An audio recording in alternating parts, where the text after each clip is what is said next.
Hello mga friends, good morning. Into this vlog, okay. Bibigyan natin ng solusyon. What if pag nagpa-reband ka tapos naglagas ang buhok? O pagkatapos ng reband, pagbanlaw mo or kahit hindi ka pa nagbanlaw, what if naglagas yung buhok mo? Bibigyan natin yan ng solusyon. Okay? Sana makatulong sa inyo to, okay? Kasi mostly maraming mga tanong, naglagas po yung buhok ko, ganito, sa paglalagas muna tayo. Huwag muna tayo dun sa mga pagkabanlaw kumulot yung buhok, okay? O kaya, meron kasi iba na pagkabanlaw daw ng reband, nagkulot, inulit niya, tapos parang naglagas. O kaya, after 1 week, naglagas daw yung buhok niya. Pinag-aralan din po natin yun kasi isa din po ako sa mga nakaranas ng mga ganyang eksena sa pagsasalon, okay? Nag-observe ako anong dapat gawin at saka kung anong reason. Baka kaya kong i-share yung reason minsan, no? Minsan kasi pag nagre-reband tayo, may mga tendency na hindi nababanlaw ng maayos. Okay, nabanlaw ng maayos, kaso may nilagay si client o kaya na-expose ng sobra sa init ng araw, nag-dry, naglagas, o kaya hindi naalagaan ng treatment ng maigi, kaya habang tumatagal naglalagas si hair, o kaya yung iba, bakit nga ba nag-falling hair sila kahit hindi naman sila nag-undergo ng mga ganitong mga services? Okay? Meron tayong tawag doon, remedy para dyan, okay? Pero always nyo guys itong remedy na to is for hairstylist only. Ngayon, if symptoms persist, at ginawa nyo na lahat ng mga advices ko sa inyo, consult your doctor. Do not insult me, consult your doctor. Maybe there is mayroong malalim na dahilan kung bakit nangyayari sa iyan, okay? In case naman na hindi naman ganun kalalim yung mga advices ko sa inyo, lalo na if it cause of some pagre-reband, pagda-dry, pag super dry, ganun, okay? This techniques or these sharings is malaking bagay o makakatulong sa inyo to. Okay? Thank you very much and don't forget to subscribe.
Anong dapat gawin pag naglagas ang buhok pagkatapos magre-reband? Okay? Sinong di mahumaling magpa-reband? Okay? Hindi maitatanggi na kapag pinag-uusapan ang pagpapaganda, ang buhok ang isa sa binibigyan ng importansya. Tama? Mali. Kaya naman, nang mauso ang pagre-reband at nakita ng ang magandang resulta ay iba pa. Sa iba ay marami ang nagpapagawa. Okay? Ang hindi alam ng marami ay hindi lang ganda ang naibibigay nito. Kung minsan ay may dulot itong malaking problema kung di ito magawa ng tama. Kahit pa maganda ang result o napakaganda nito, okay? Ang chemical na gamit, okay, matapos ang reband ay hindi maikakaila na sumisira sa pH balance ng buhok. Okay. Kaya kapag hindi ito magawa ng tama, mawawala ng sigla at pwedeng maging marupok ang hiblan pagkatapos. Lalo na kapag ang anit ay nabilad sa init ng araw at polusyon na nakapagpapalala ng problema. Bakit sinasabi na bilid sa araw? 'Di ba? Pag sa salon, pag gusto mo ng mas mabilis na resulta, ipapa-steam mo. Pag naarawan, so parang mas active ulit yung gamot na yon, okay? Sa pollution, kasi dahil sa pollution minsan kumakapit sa buhok na harangan yung pag-flow ng natural oil. Okay? Kumbaga, instead na ma-absorb yung nutrients or yung keratin or yung whatsoever na nutrients na nasa buhok natin, pag may pollution parang nadidissolve ito at saka hindi masyadong nagiging maganda yung absorption nito sa buhok. Okay. Ang paglalagas ng buhok, ang pinakamalalang mangyayari kapag ang buhok ay na-rebond na hindi maingat ang humahawak o ang nagre-rebond. Okay? Napakasilan ng procedure ng hair rebonding. Kaya dapat may kasanayan o professional lamang ang dapat na pagkatiwalaan sa inyong buhok para hindi magsisi sa huli. Okay? Ang hair rebond ay isang proseso na ginagawa sa buhok para ito ay maging tuwid na tumatagal sa loob ng ilang buwan o taon. Okay? Matatapang na chemical ang sangkap na ipinapahid sa buhok at pinapadaanan din ng anit ang mga hibla sa pamamagitan ng hair iron, plancha sa buhok. Dahil mabusisi at matagal na oras ang gugugulin sa pagpapariband, okay? Masasabing na parang buhok ng modelo pagkatapos ang iyong buhok. Na parang buhok ng modelo ang iyong buhok pagkatapos mong magpariband. Maganda ang bagsak, shiny, smooth, at manageable pagkatapos magpariband. Pero sa mga hindi nakakaalam, meron din itong hindi magandang kapalit. Okay? Kasi kahit maganda ang resulta, meron din siyang damage or stress na dulot sa buhok. Kaya merong sinasabi na meron kang dapat maintenance. Okay? Kaya sundin nyo parati yung mga sinasabi ng client nyo ay ng mga hairstylist nyo na, Madam, kailangan nyo mag-follow up ng maintenance, kailangan mo alagaan ng ganito, ng ganyan. May dahilan yon. Okay? Para hindi mag-worse, okay, maganda yung result, maganda. Tapos habang tumatagal ba't nag-dry yung buhok ko? Kasi nga po, hindi nyo naunawa na naalagaan ng maigi. So yung slight damage na yun, lumala siya. Kaya yun, nag-dry yung buhok mo habang tumatagal or in the long run. What if naman maglagas siya after ko magpariband? Or kaya naglalagas yung buhok ko? Ito yung kunting lang na paraan na pwede nyong gawin as solusyon. Okay? May mga simpleng paraan na maaring makatulong upang mapanumbalik ang dating sigla ng buhok matapos maglagas pagkatapos magpariband. Bagamat hindi sa lahat ng pagkakataon ay magiging epektibo ito para sa lahat, hindi ito masamang subukan. Okay? Ang mga natural na pamamarang ito ay hindi magdudulot ng karagdagang pinsala sa buhok. Okay? Madali lang itong gawin at hindi kailangang gumastos ng mahal. 1. Paglalagay ng aloe egg mask sa buhok. Pinaghalong puti ng itlog at aloe vera, hindi ito luto ha. Ang dami ng itlog ay depende sa haba ng buhok. Ihiwalay ang pula. Sa aloe vera naman, kuhanin ang gel o katas nito. Okay? Paghaluin ang dalawa, ipahid sa buhok ang mixture at hayaan ng 30 to 1 hour na nakababad sa buhok. Okay? Pagkatapos, banlawan ito ng 2 to 3 times ng malinis na tubig, subukang gawin hanggang 2 buwan o hanggang sa may resulta. Epektibo din ito sa mga nasusunog na buhok sa rebond at pumili ng hiyang na conditioner. 2. Gumamit ng mild shampoo at conditioner. Okay? Huwag gumamit ng mga shampoo. Actually, may vlog na tayo about sa tamang shampoo na gagamitin mo, yung mga sulfate-free, benzoate, what's that? Basta meron tayong vlog dyan, i-check nyo na lang yung tamang shampoo na ginagamit. Ang baba lang ata ng views nun, pero hindi nila alam na malaking bagay din ang paggagamit ng shampoo at conditioner para na sa pag-alaga ng buhok. Okay. Mga siyang sangkap ng shampoo na dapat mong iwasan. Okay, ito yung i-check mo yung shampoo mo kung ano yung dapat mong gamitin para safe or hindi madadamage yung buhok mo. Una, dapat yung shampoo mo ay walang sodium lauryl sulfate. Okay. Pangalawa, dapat yung shampoo mo or conditioner mo is walang sodium chloride. 2, dapat yung shampoo mo ay walang polysorbates na taglay. 4, dapat yung shampoo mo ay walang PAG content o polyethylene glycol, PAG. Okay, 5, dapat ang shampoo at conditioner mo ay walang amod-limitlone. Amod-limitlone. Bahala na kayo basta yun.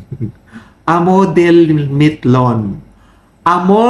Amod-limitlone. Okay yun, basta yun. 6, dapat ang shampoo at conditioner mo is walang citrimonium chloride. Dapat wala siyang citrimonium chloride. 7, dapat walang, yung shampoo at conditioner mo dapat walang parabens. Okay, alam niyo na yun ha. I-check yung shampoo niyo. Okay, 3, solusyon sa paglalagas ng buhok, 3, bigyan ng masahe gamit ang essential oil. Ang paraang ito ay maganda sa buhok. Okay? Ito ay para mapanumbalik ang natural ng anit para makapit ang buhok at patuloy na masuportahan ang paghaba nito. Okay? Gawin ito ng 3 beses isang linggo. Essential oil tulad ng castor oil at iba pa. Yung castor oil kasi maganda talaga din siya. Imamassage mo siya sa anit. Okay, 4, solusyon para sa paglalagas ng buhok. Okay, kumain ng maberding gulay. Okay, hindi yung kabastusan na berde. Kumain ng maberding gulay at pagkaing mayaman sa bitamina at protina. Ito ay makakatulong para mas gumanda ang daloy ng dugo sa katawan, gayon din sa anit, para madaling makarecover ang buhok sa pagkasira. Okay, 5, uminom ng 2 litro ng tubig araw-araw. Okay, ang simpleng pag-inom ng tubig ay may kagalingang dulot sa buhok. Magiging mas madali ang pagtubo at nakakatulong para mas makintab at malusog ang buhok kapag ang katawan ay hindi kinukulang sa tubig. Okay? 6, iwasan ang mga hairstyling equipment.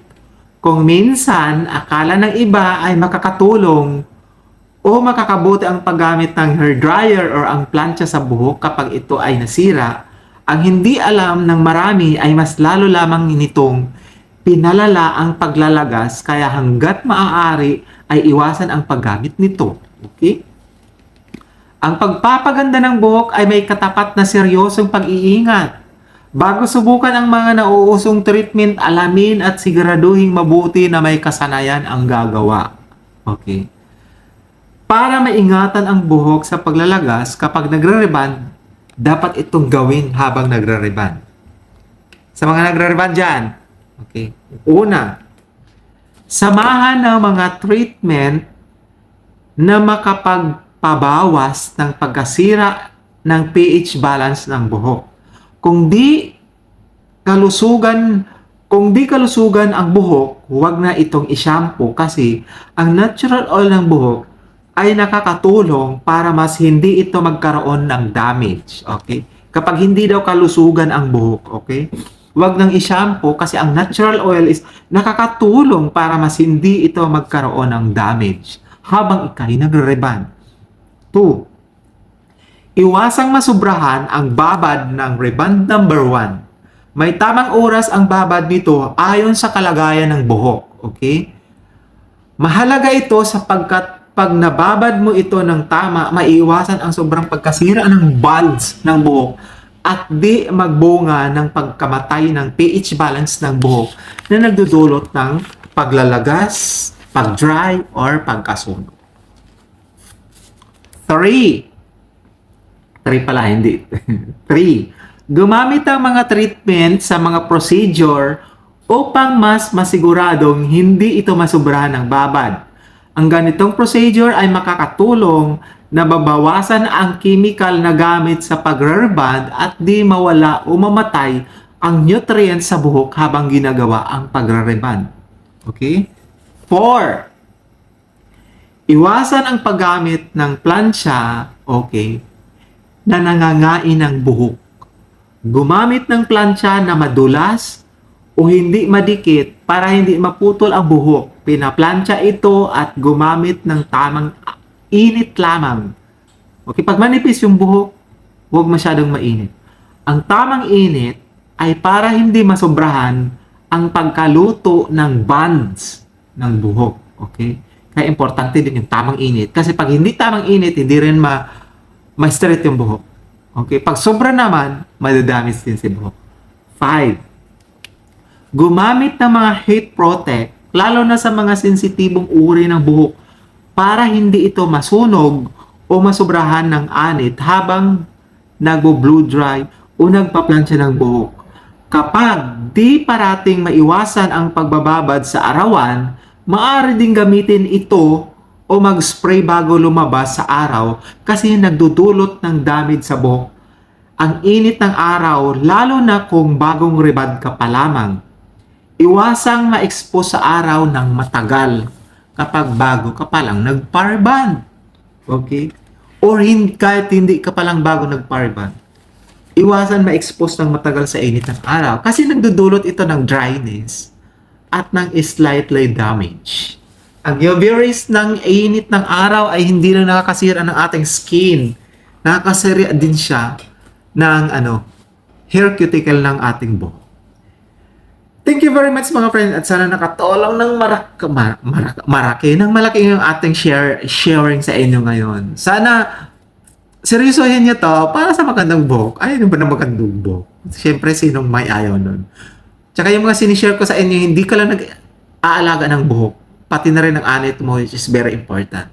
Thank you very much mga beautiful friends and I love you all. And please don't forget to subscribe, click the bell button below and share this video to all your friends, your customer, and your beautician. And especially to all your loved ones na mahilig magpaganda. Kasi mas maganda naman na maganda ka lang na walang damage kang nakukuha. Thank you and I love you all.